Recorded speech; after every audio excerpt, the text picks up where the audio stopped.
అత్తగారు వచ్చి కోడల్ని తీసుకొని వస్తారు అక్కడ ఆ అమ్మాయిది ఇష్యూ లేకపోయినా లైక్ వాళ్ళు రెడీగా ఉండరు మా అబ్బాయిలో ఇష్యూ ఉంది. సో వాళ్ళకి ఇప్పుడు మన ఇంటర్వ్యూ ద్వారా చాలా మంది జనాలు చూస్తుంటారు కాబట్టి మీరేం చెప్తారు అలాంటి ఫ్యామిలీస్, అలాంటి థాట్స్ ఉన్న వాళ్ళకి? Most of the time males అనేది సెమెన్ అనాలిసిస్ని మగతనంతో పోల్చుకుంటూ ఉంటారు. సో మ్యాన్లీహుడ్ని నన్ను క్వశ్చన్ చేస్తున్నారు అనేది ఫీల్ అవుతూ ఉంటారు.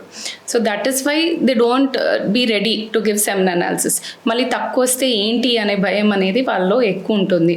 అలాగే ఈ టెస్ట్ ఎట్లా ఏదో పెద్ద టెస్ట్ అంటున్నారు ఇప్పుడు ఇస్తే ఐ డోంట్ వాంట్ ఇట్ అనేది ఉంటుంది. సో సోషల్ స్టిగ్మా ఉంటుంది, ఈగో ప్రాబ్లం ఉంటుంది. So I would say first of all మీరు రిజల్ట్ మీద యాక్చువల్లీ మీ ప్రాబ్లం ఏంటి, ప్రెగ్నెన్సీ రావట్లేదు, what you want, solution is pregnancy రావాలి. దానికి ఇద్దరిని ఎవాల్యుయేట్ చేయాలి.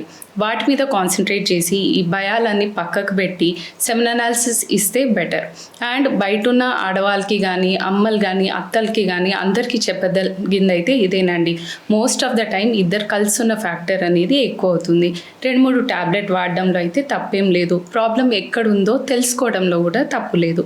దాని పరంగా ముందుకెళ్తే మీ డ్రీమ్ కూడా ఏందండి, ఒక చిన్న పాపనో బాబునో చూసుకోవాలనేది అత్త అన్న అమ్మ కన్నా వాళ్ళకు కూడా డ్రీమ్ అదే. దానికోసమే ఇంత దూరం వస్తున్నారు.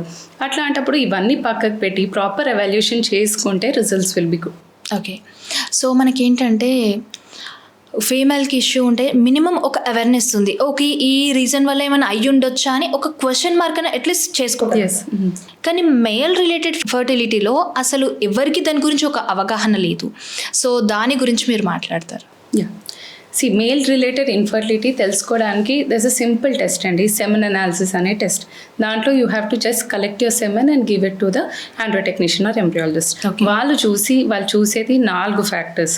ఒకటి వాల్యూమ్ ఎంత వచ్చింది, కణాలు అందులో ఎంత కౌంట్ ఉంది, ఆ ఉన్న కణాల్లో కదలికలు మంచిగా ఉన్నాయా లేదా, ఆ కణాలు మార్ఫలాజికలీ చూడడానికి నార్మల్ తల తోక ఉన్నట్టు ఉందా లేదా. ఈ 4 చూసుకుంటే ఆల్మోస్ట్ నార్మల్ ఉందా లేదా, కదలికలు తక్కువ ఉందా, నంబర్ తక్కువ ఉందా, ఇవన్నీ తెలిసిపోతుంది. బేసిక్ ఒక్క టెస్ట్ చేయడం వల్ల మగవాళ్ళలో ప్రాబ్లం ఉందా లేదా అనేది మనకు 90% వరకు తెలిసిపోతుందండి.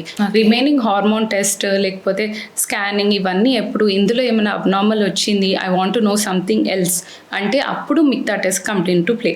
సో మోస్ట్లీ సెమెన్ అనాలిసిస్ ఒక్కటే చేసుకుంటే that is more than enough. So అది చేయడంలో తప్పు లేదు అండ్ చేయించుకుంటేనే మంచిది.